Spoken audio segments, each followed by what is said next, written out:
વિદ્યાર્થી મિત્રો, હું જયેન્દ્રભાઈ પટેલ અસારવા વિદ્યાલય અને સરસ્વતી વિદ્યા મંડળ તરફથી ઓનલાઈન શિક્ષણમાં નવા વર્ષની શુભ પ્રભાતે આપનું સ્વાગત કરું છું। આજની તારીખ છે તારીખ 1/1/2021 શુક્રવારના રોજ આપણે ધોરણ 12 વિષય નામાના મૂળ તત્વો બુક નંબર 2 ચેપ્ટર નંબર 3 કંપનીના વાર્ષિક હિસાબો। મિત્રો, નવા વર્ષથી નવા ચેપ્ટરનો શુભારંભ કરીએ છીએ। પરીક્ષાની અંદર આ ચેપ્ટરમાંથી થિયરી પૂછાતી નથી, તેમ છતાં પણ થિયરીનો અભ્યાસ કરવો જરૂરી છે। આ ચેપ્ટરમાંથી આપણને 11 ગુણનો એક વાર્ષિક હિસાબનો દાખલો પૂછાય છે। ચેપ્ટરનું નામ છે કંપનીના વાર્ષિક હિસાબો। મિત્રો, અત્યાર સુધી આપણે જે વાર્ષિક હિસાબો શીખ્યા તે ભાગીદારી પેઢીના વાર્ષિક હિસાબો હતા। આજે આપણે કંપનીના વાર્ષિક હિસાબોની ચર્ચા કરીશું। મિત્રો, ભાગીદારી પેઢીના વાર્ષિક હિસાબો અને કંપનીના વાર્ષિક હિસાબોમાં બહુ તફાવત છે। ભાગીદારી પેઢીના વાર્ષિક હિસાબોમાં અટપટા હવાલા આવતા હતા, જ્યારે કંપનીના વાર્ષિક હિસાબોમાં આપણે હવાલા આવતા નથી। પરંતુ કંપનીના વાર્ષિક હિસાબો કંપની ધારાની 2013ની જોગવાઈ મુજબ આપણે આ હિસાબો એના ફોર્મેટની અંદર તૈયાર કરવાના હોય છે। પરીક્ષાની અંદર કંપનીના વાર્ષિક હિસાબોમાં કંપનીનું પાકું સરવાયું અને કંપનીનું નફા નુકસાન દર્શાવતું પત્ર પૂછાય છે। આ બેમાંથી એક પ્રશ્ન તમને ક્યાં પત્રક પૂછાય, ક્યાં તો તમને વાર્ષિક હિસાબોમાં પાકું સરવાયું એટલે કે પાકું સરવાયું પૂછે અથવા તો નફા નુકસાન દર્શાવતું પત્રક પૂછે, જેના ગુણ 11 હોય છે। આ વાર્ષિક હિસાબોનું ફોર્મેટ તમને પાઠ્યપુસ્તકના કંપનીના વાર્ષિક હિસાબો ચેપ્ટર 3ના પેજ નંબર 126 ઉપર આપેલું છે। એ મુજબનું જ તમારે પરીક્ષામાં તૈયાર કરવાનું છે। એ અગાઉ તમને જે ફોર્મેટ આપેલા છે એ ફક્ત તમારી સમજદારી માટે છે। એ ફોર્મેટનો ઉપયોગ આપણે વાર્ષિક હિસાબોની ગણતરીમાં કરવાનો નથી। અહીંયા ચોખ્ખી સૂચના લખી છે, કંપની ધારા 2013ના પરિશિષ્ટ 3 મુજબ આપેલ પાકા સરવૈયા અને નફા નુકસાનના પત્રકના નમૂના ફક્ત સમજૂતી માટે આપેલા છે। પરીક્ષાના હેતુસર નીચે મુજબ આપેલ પાકા સરવૈયા અને નફા નુકસાનનું પત્રક તેમજ તેના જુદા જુદા શિક્ષકો હેઠળ દર્શાવતી બાબતોનો અભ્યાસ કરવાનો છે। તો મિત્ર, અહીંયા આગળ બોર્ડ ઉપર મેં કંપનીના વાર્ષિક હિસાબોનું પાકું સરવૈયું જે છે એનો નમૂનો દોરેલો છે। આ નમૂનો તમારે દરેકે પોતાની નોટબુકમાં દોરી લેવાનો છે અને આ નમૂના મુજબ જ આપણે કંપનીના વાર્ષિક હિસાબોનું પાકું સરવૈયું તૈયાર કરવાનું છે। મિત્રો, સૌપ્રથમ આપણે નમૂનાની ઉપર ખાલી જગ્યા કંપનીનું ખાલી જગ્યા તારીખના રોજનું પાકું સરવૈયું ખાલી જગ્યા જે છે એમાં જે કંપની હોય તે, ઉદાહરણ તરીકે કહીએ તો રિલાયન્સ કંપની લિમિટેડનું તારીખ 31/3/2021ના રોજ અથવા તો 20ના રોજ પૂરા થતા વર્ષનું પાકું સરવૈયું। મિત્રો, અહીંયા પાકા સરવૈયામાં સૌપ્રથમ ઇક્વિટી, મૂડી અને જવાબદારીનું શીર્ષક આવે છે। આ એનું મુખ્ય શીર્ષક છે, ઇક્વિટી અને જવાબદારી। એ મુખ્ય શીર્ષક હેઠળ બે બાબતો આવે છે, એક શેર મૂડી અને બી અનામત અને વધારો। તો મિત્રો, હવે આપણે દરેક શીર્ષકની ઊંડાણપૂર્વક ચર્ચા કરીશું। તો આપણે જે શેર મૂડી છે એ શેર મૂડીના શીર્ષક હેઠળ કંપનીમાં બે પ્રકારની શેર મૂડી હોય છે। એક ઇક્વિટી શેર મૂડી, જેને આપણે ઓર્ડિનરી શેર કે સામાન્ય શેર મૂડી કહીએ છીએ, તેની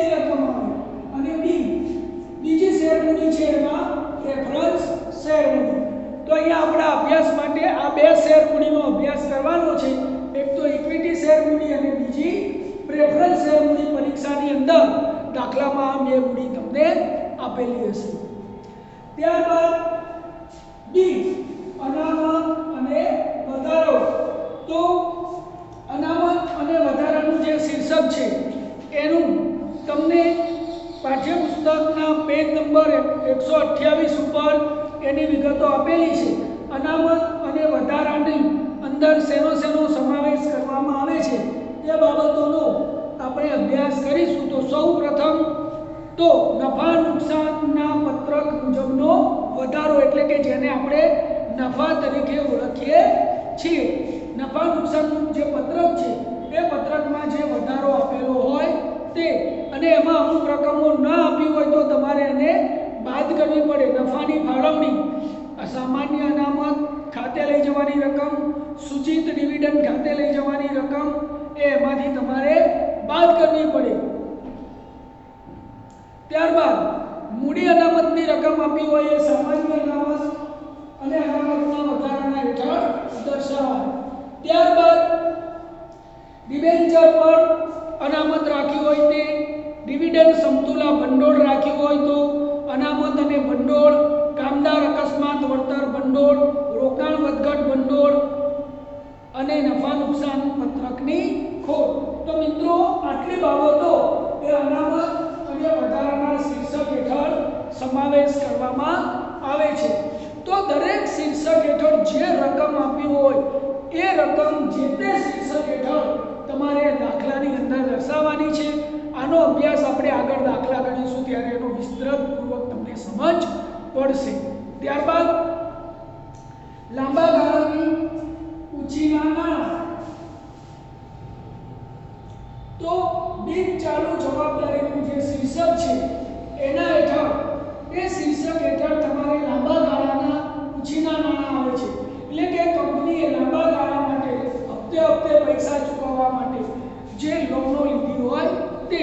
તો એની અંદર ડિબેન્ચર, આપણે આગળ શીખી ગયા કે ડિબેન્ચર એ કંપનીનું દેવું છે એટલે કે ઉછીની લીધેલી રકમ છે. તો ડિબેન્ચરનો સમાવેશ લાંબા ગાળાના ઉછીના નાણાંના શીર્ષક હેઠળ કરવામાં આવે છે. ત્યારબાદ લાંબા ગાળાની લોન કે મુદતી લોન અથવા તો બોન્ડ. કોઈ પણ બેંક પાસેથી લાંબા ગાળા માટે મુદતી લોન લીધી હોય તો એનો સમાવેશ પણ આ શીર્ષક હેઠળ કરવામાં આવે છે. જે તમારે એક્ઝામ્પલમાં આપ્યું હોય એ જ વસ્તુ આ જુદા જુદા શીર્ષકો હેઠળ દર્શાવવાની થશે. ત્યારબાદ આવે જાહેર થાપણો દ્વારા એકત્રિત કરેલા નાણાં. ત્યારબાદ બી અન્ય લાંબા ગાળાની જવાબદારી. કંપનીએ જે અન્ય લાંબા ગાળાની જવાબદારીઓ સ્વીકારી હોય તેનો સમાવેશ આ શીર્ષક હેઠળ કરવામાં આવે છે. જેમાં ડિબેન્ચર પરત પ્રીમિયમ, પ્રેફરન્સ શેર પરત પ્રીમિયમ. કંપનીએ પરતના પ્રીમિયમ એ ડિબેન્ચર કે પ્રેફરન્સ શેર ભાડ્યા હોય તો એની રકમ અહીંયા દર્શાવવામાં આવે છે. ત્યારબાદનું શીર્ષક છે લાંબા ગાળાની જોગવાઈઓ. તો લાંબા ગાળાની જોગવાઈઓની અંદર પ્રોવિડન્ટ ફંડ અને ગ્રેચ્યુટી જે આપણે કર્મચારીઓને ચૂકવવાની છે તે, પેન્શન ફંડ, કર્મચારીઓને પેન્શન આપવા માટે જે ફંડ જમા કર્યું હોય એને પેન્શન ફંડ કહેવાય, એની રકમ, કામદાર નફા ભાગ ભંડોળ, કંપનીના કામદારોને કંપનીના નફામાંથી જે ભાગ આપવામાં આવે એ ભાગ અથવા તો એનું જે ભંડોળ કંપનીએ ઊભું કર્યું હોય તે, કામદારોના બચત ખાતા. ઘણા કામદારો એ પોતે બચત ખાતા કંપનીમાં જ ખોલાવતા હોય છે અને પોતાના પગારમાંથી અમુક રકમ એ કંપનીમાં જમા આપતા હોય. તો આવા કામદારોના બચત ખાતા પણ એ લાંબા ગાળાની જોગવાઈઓ તરીકે દર્શાવવામાં આવે છે. ત્રીજું મુખ્ય શીર્ષક છે ચાલુ જવાબદારીઓ. ચાલુ જવાબદારીઓ એટલે કે ચૂકવવા પાત્ર થતી વારે ઘડીએ જે રકમના અંદર ફેરફાર થતો રહે છે તેવી જવાબદારીઓ. તો એમાં સૌથી પહેલું શીર્ષક છે ટૂંકા ગાળાના ઉછીના નાણાં.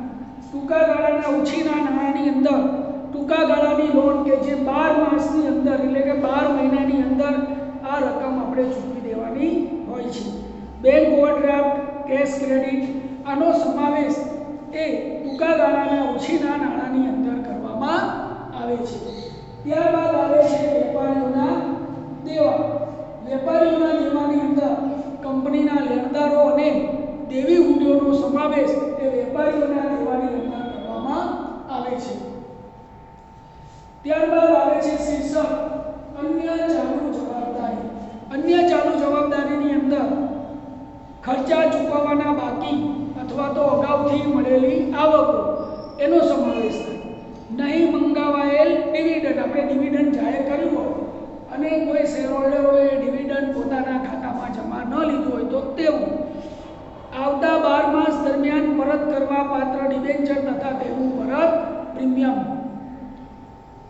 અગાઉથી મળેલ શેર હપ્તા, ગ્રાહકો પાસેથી મળેલી એડવાન્સ રકમો, ડિબેન્ચર પર ચૂકવવાનું બાકી વ્યાજ એ અન્ય ચાલુ જવાબદારીના શીર્ષક હેઠળ સમાવવામાં આવે છે. ત્યારબાદ ટૂંકા ગાળાની જોગવાઈઓ. ટૂંકા ગાળાની જોગવાઈઓની અંદર કરવેરાની જોગવાઈ જે આપણે સરકારને ચૂકવવાના છે તે, અને કંપનીએ નક્કી કરેલું શેર હોલ્ડરોને ચૂકવવાનું થતું સૂચિત ડિવિડન્ડ. તો મિત્રો આટલી વિગત થઈ એ ઇક્વિટી જવાબદારી એટલે કે આને આપણે મૂડી અને દેવા બાજુ સમજીએ તો પણ કહેવાય. આપણી સાદી ભાષામાં આ વિભાગને મૂડી અને દેવા કહેવાય. કંપનીની અંદર મોટા ભાગે ઊભું પાકું સરવૈયું તૈયાર કરવામાં આવે છે અને આપણે આ ઊભું પાકું સરવૈયું જ અત્યારે શીખી રહ્યા છીએ.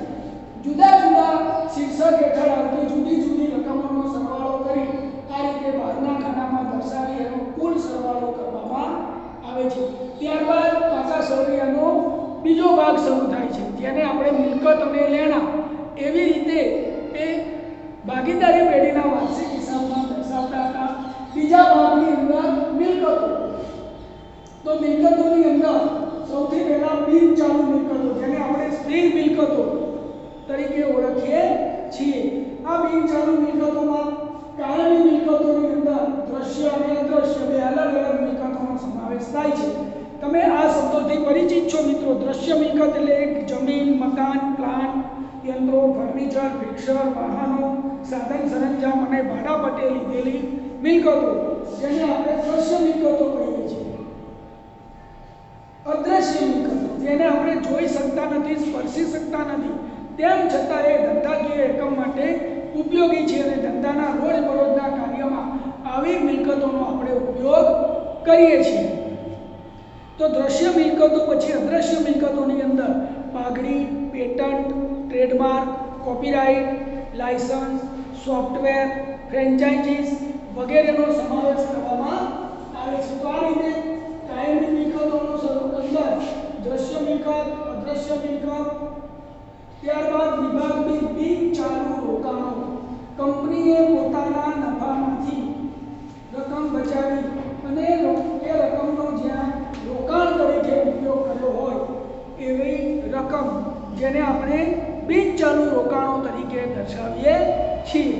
તો બિનચાલુ રોકાણોની અંદર પ્રોવિડન્ટ ફંડના રોકાણો, ડિબેન્ચર પરત નિધિના રોકાણો, ગૌણ કંપનીના આપણી કંપનીએ ખરીદેલા શેરમાં કરેલ રોકાણ, અન્ય કંપનીના શેર કે ડિબેન્ચર જેને આપણે 12 માસથી વધુ સમય માટે રોકાણ તરીકે ખરીદ્યા હોય તેવા, બેંકમાં વાર્ષિક મુદતની થાપણ તરીકે 12 માસથી વધુ સમય માટે મૂકેલી રકમો, સરકારી જામીનગીરીઓ કે જેને આપણે 12 માસ કરતા એટલે કે 1 વર્ષ કરતા વધુ સમય માટેનું રોકાણ કર્યું હોય, મ્યુચ્યુઅલ ફંડના યુનિટો એનો સમાવેશ આપણે બિનચાલુ રોકાણોના શીર્ષક હેઠળ કરીએ છીએ. સી અન્ય બિનચાલુ રોકાણો. તો અન્ય બિનચાલુ રોકાણોની અંદર કર્મચારીઓને આપેલી લોન 12 માસ કરતા વધુ સમય માટે આપણા ધંધાના અંદર કામ કરતા કર્મચારીઓને લોન કે ધિરાણ આપવામાં આવ્યું હોય તે, કસ્ટમમાં મૂકેલી ડિપોઝિટ. કસ્ટમ એટલે કે આપણે આયાત નિકાસનો ધંધો કરતા હોય તો કસ્ટમ ખાતામાં અમુક રકમ કસ્ટમ ડ્યુટી તરીકે ડિપોઝિટ તરીકે જમા કરાવવી પડે છે. ટેલિફોન જોડાણ મેળવવા માટે આપેલી ડિપોઝિટ, ઇલેક્ટ્રિસિટીનું જોડાણ મેળવવા માટે આપેલી ડિપોઝિટ એનો સમાવેશ અન્ય બિનચાલુ રોકાણોની અંદર કરવામાં આવે છે.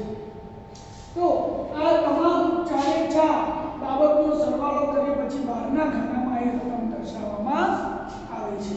ત્યારબાદ બીજું શીર્ષક આવે તો ચાલુ મિલકતોમાં સૌ પહેલા તો એના અંદરમાં ચાલુ રોકાણોનો સમાવેશ કરવામાં આવે છે. અન્ય કંપનીના શેર કે ડિબેન્ચર. ચાલુ મિલકતો એટલે કે 12 માસ કરતા ઓછા સમય માટે આપણે ધંધામાં જે રકમો રોકી હોય તે, તો તેની અંદર અન્ય કંપનીના શેર કે ડિબેન્ચરનો સમાવેશ કરવામાં આવે છે. ત્યારબાદ વેચાણપાત્ર જામીનગીરીઓનો સમાવેશ કરવામાં આવે છે. ત્યારબાદ સરકારી જામીનગીરીઓ કે જે 12 માસ કરતા ઓછા સમય માટે રૂપિયા હોય. મ્યુચ્યુઅલ ફંડના યુનિટ ખરીદ્યા હોય. ટૂંકમાં ચાલુ રોકાણોની અંદર જે રોકાણ આપણે 12 માસ કરતા ઓછા સમય માટે કર્યું હોય એનો સમાવેશ ચાલુ રોકાણોમાં કરવામાં આવે છે. એના બીજું શીર્ષક આવે છે માલ સામગ્રી. ધંધાની અંદર ધંધો ઉત્પાદનની પ્રવૃત્તિ કરતો હોય તો ધંધાની અંદર કાચા માલનો સ્ટોક, અર્ધ તૈયાર માલનો સ્ટોક, તૈયાર માલનો સ્ટોક, વેપારીઓ માટેનો સ્ટોક, ધંધાની અંદર છૂટા ભાગો, ઓજારો કે હથિયારો, વપરાશી સ્ટોક અને માર્ગસ્થ માલ એટલે કે મંગાવેલો માલ જે રસ્તામાં હોય હજુ સુધી આપણા ગોડાઉન સુધી પહોંચ્યો ન હોય એવો માલ, તો એનો સમાવેશ એ માલ સામગ્રીની અંદર કરવામાં આવે છે. ત્રીજું હેડિંગ સી, વેપારી લેણા. વેપારીઓ પાસે લેણા એટલે કે ધંધાના દેવાદારો અને ધંધાની લેણી ઉંધીઓનો સમાવેશ એમાં કરવામાં આવે છે. ત્યારબાદ રોકડ અને રોકડ સંકલન. રોકડ એટલે કે રોકડા નાણાં અને રોકડ એટલે કે જેનું ઝડપથી રોકડમાં રૂપાંતર થતી હોય તેવી રકમો. તો રોકડ અને રોકડ કક્ષમાં હાથ ઉપરની રોકડ, બેંક શિલક, ચેક અને ડ્રાફ્ટ જે આપણા હાથ ઉપર છે તેનો સમાવેશ કરવામાં આવે છે. ત્યાર પછી શીર્ષક છે વેપારી લેણા. વેપારી લેણા એટલે વેપારીઓ પાસે માંગતા હોય તે તો આવી ગયું. ત્યારબાદ આવશે ટૂંકા ગાળાની લોન અને ધિરાણ.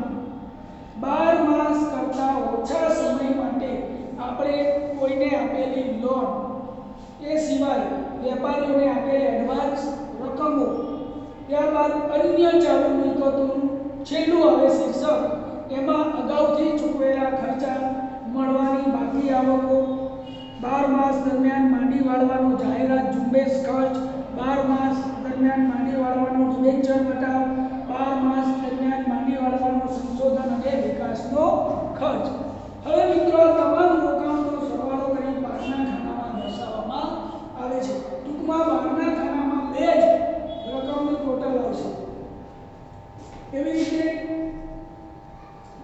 વિભાગ એક ઇક્વિટી અને જવાબદારી વિભાગમાં 3 રકમો આવશે. આમ આ રીતે કંપનીનું પાકું સરવેનું આ જ ફોર્મેટમાં તમારે તૈયાર કરવાનું હોય છે અને આ ફોર્મેટની અંદરની જે વિગતો આવતી હોય એ વિગતો તમારે પરીક્ષામાં દર્શાવવાની રહે છે. મિત્રો આપણે એક ઉદાહરણ કંપનીના પાકા સરવૈયાનું જે પુસ્તકમાં આપ્યું છે તે ઉદાહરણ નંબર 4 નો અભ્યાસ કરીશું. નીચે આપેલી બાબતો પરથી કંપની દ્વારા 2013ના પરિશિષ્ટ 3 મુજબનું કંપનીના પાકા સરવૈયાના ઇક્વિટી અને જવાબદારી દર્શાવતું પત્રક તૈયાર કરો. આપણે અહીંયા ફક્ત ઇક્વિટી અને જવાબદારી દર્શાવતું પત્રક તૈયાર કરવાનું છે. સૌથી પહેલા વેપારી દેવા 30,000. તો અહીંયા આગળ વેપારી દેવા ચાલુ જવાબદારીની અંદર સમાવેશમાં આવે. ચાલુ જવાબદારીની અંદર વિભાગ બી માં વેપારી દેવા આપેલા છે રૂપિયા 30,000 ની રકમ અહીંયા આપણે લખીશું. ત્યારબાદ લાંબા ગાળાની જોગવાઈઓ. તો લાંબા ગાળાની જોગવાઈઓ વિભાગ 1 ઇક્વિટી અને જવાબદારીની અંદર સી જે આપ્યું છે બિન ચાલુ જવાબદારી, એમાં લાંબા ગાળાની જોગવાઈઓ આપેલી છે 60,000. એ આંકડો ત્યાં લખીશું. ત્યારબાદ અનામત અને વધારો. તો અનામત અને વધારો એ ઇક્વિટી અને જવાબદારીના શીર્ષક હેઠળ 2 નંબરની વિગત આપેલી છે. બીમાં અનામત અને વધારાની રકમ છે 80,000. ત્યાં દર્શાવેલ છે. ચાલુ જવાબદારીઓ રૂપિયા 25,000. એનું પણ અહીંયા આપણને શીર્ષક આપેલું છે ચાલુ જવાબદારીઓ. 25,000 રૂપિયા। 3 નંબરના શીર્ષકમાં ચાલુ જવાબદારીઓ 25,000 દર્શાવે છે।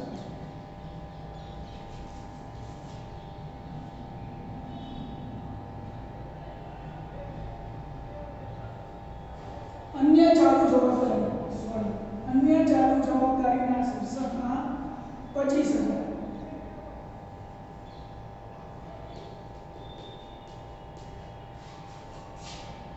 ત્યારબાદ ટૂંકા ગાળાના ઉછીનાના, તો ટૂંકા ગાળાના ઉછીની જોગવાઈ, ટૂંકા ગાળાની જોગવાઈઓ છે એની અંદર ટૂંકા ગાળાના ઉછીનાના રૂપિયા 24,000 અહીંયા આપેલું છે। તો વિભાગ એમાં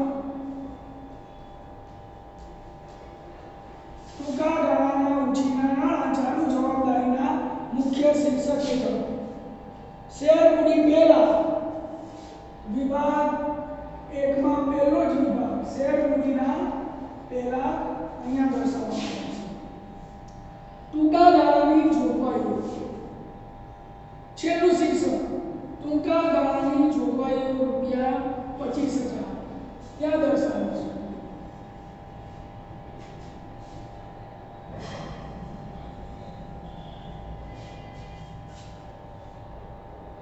ત્યારબાદ લાંબા ગાળાના ઉછીનાના બિન ચાલુ જવાબદારીમાં વિભાગ સી, વિભાગ એ લાંબા ગાળાના ઉછીનાના રૂપિયા 1,20,000 વિભાગ એના શીર્ષક હેઠળ।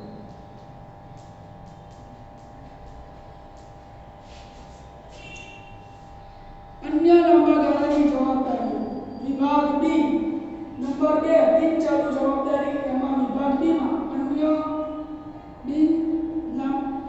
અન્ય લાંબા ગાળાની જવાબદારી 76,000।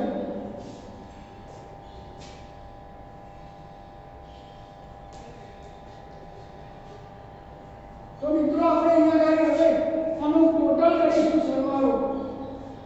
તો પહેલી બે રકમનો સરવાળો થશે 2,80,000। પછી 3 રકમનો સરવાળો થશે 2,56,000।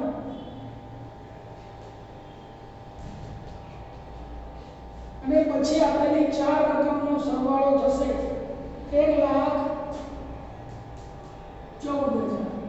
અહીંયા આગળ આપણો કુલ સરવાળો થઈ ગયો 6,50,000। તો અહીંયા આગળ આપણું એ પરિશિષ્ટ 3 મુજબનું ઇક્વિટી અને જવાબદારીનું પત્રક તૈયાર થઈ ગયું છે। તો આ રીતે પરીક્ષામાં તમારે તૈયાર કરવાનું આવશે। એવું જ ઉદાહરણ નંબર 5 છે। નીચેની બાકીઓ સાલ લિમિટેડના ચોપડામાંથી 31/3/2017 ના રોજ લેવામાં આવી છે। આ બાકીઓ પરથી કંપની ધારાની પરિશિષ્ટ 3 અનુસાર પાકા સરવૈયાની ઇક્વિટી અને જવાબદારીમાં દર્શાવો। તો મિત્રો આ તમારે ઉદાહરણ 5 જાતે ગણવાનું છે।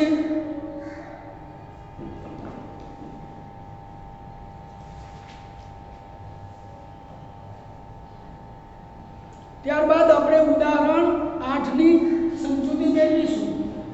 ઉદાહરણ 8 ની અંદર પેજ નંબર 139 નીચેની બાકીઓ વિજય લિમિટેડના ચોપડામાંથી 31/3/2017 ના રોજ લેવામાં આવી છે।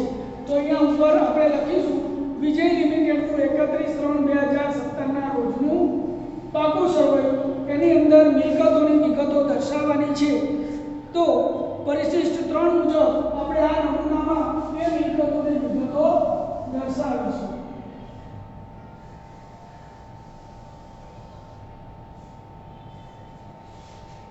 સૌથી પ્રથમ કાયમી મિલકતો, દ્રશ્ય મિલકતો આપી છે 8 લાખ। તો કાયમી મિલકતોની અંદર દ્રશ્ય મિલકતોની સામે 8 લાખ રૂપિયા આપણે લખીશું। ત્યારબાદ રોકડ અને રોકડ સમકક્ષ, રોકડ અને રોકડ સમકક્ષ ચાલુ મિલકતોમાં વિભાગ બી ની સામે સમકક્ષની રકમ રૂપિયા 60,000 લખીશું. ત્યારબાદ લાંબા ગાળાની લોન અને ધિરાણ એ પણ અહીંયા જ આવશે.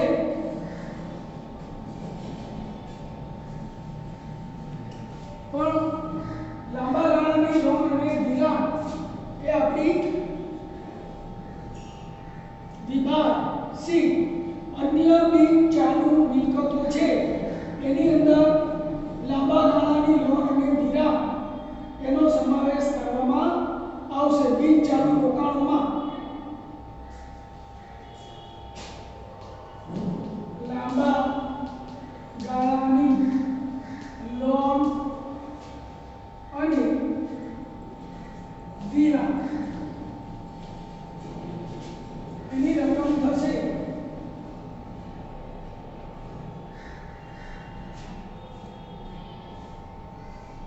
લાંબા ગાળાની લોન અને ધિરાણ રૂપિયા પુસ્તકના પેજ નંબર 139 ઉપર આપેલું છે 34,000 રૂપિયા. લાંબા ગાળાની લોન અને ધિરાણ 34,000.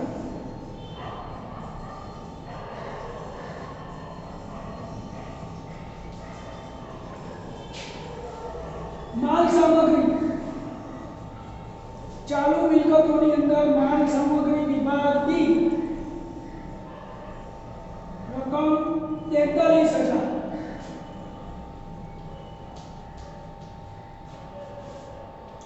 અન્ય બિન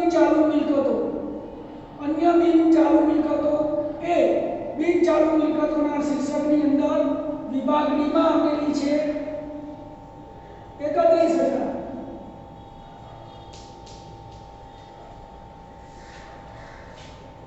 બિન ચાલુ રોકાણો એ આપેલા છે વિભાગ બી માં 27,000.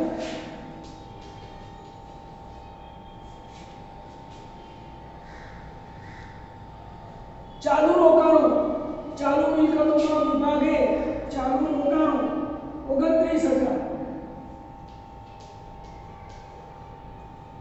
વેપારી લેણા 56,000. વિભાગ સી જો વેપારી લેણા.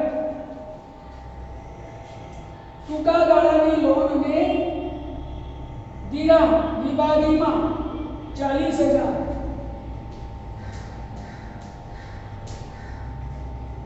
અન્ય ચાલુ મિલકતો 10,000. વિભાગ એફ. અને છેલ્લે કાયમી મિલકતો અદ્રશ્ય 50,000. મિત્રો હવે આનું ટોટલ વિભાગ એ નું કુલ સરવાળો થશે 31,000 સુધીની રકમનો 9,42,000.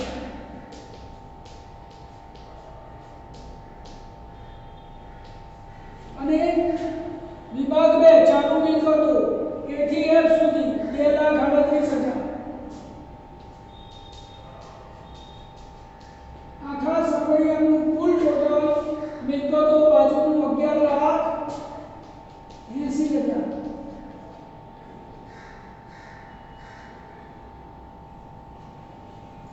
તો મિત્રો હવે આપણે ગૃહ કાર્ય લઈશું.